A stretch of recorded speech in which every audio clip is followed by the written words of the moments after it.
hiyo. Na mtu akishindwa njia ya kujipendekeza kule anataka kujipendekeza, lazima atafute mtu aseme, unajua watu wanakataa kusikiza kwa sababu ya ule, kwa sababu ya huyu. Toa hiyo fikira mbovu, kwenda ongea na wananchi. Unda na usimamishe chama chako.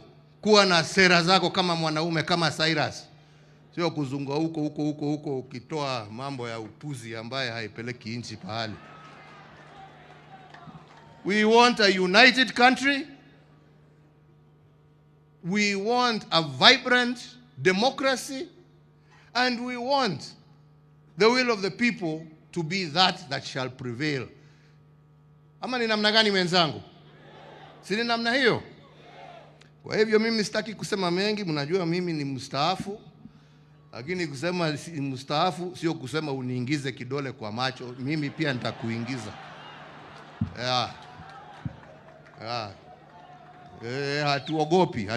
Hatuogopi la.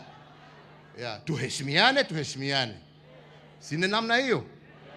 Cyrus aliheshimu wote.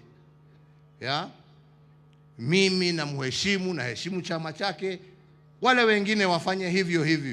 Hiyo ndio njia ya kujenga taifa letu, lakini sio siasa duni. Kwa hayo machache na mengi, nasema kwa familia, tukiwa pamoja na rafiki yangu hapa Gideon, tunajua pia sisi vile tutasaidiana. We will not forget you. We've been actually talking about it. Na tutajua hata sisi ni wapi ambapo tutaweza kusaidia na kuhakikisha ya kwamba tunasimama pamoja nanyi.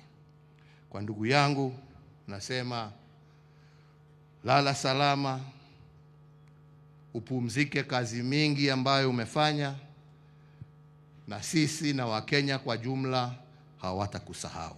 Mungu na wabariki. Asanteni sana.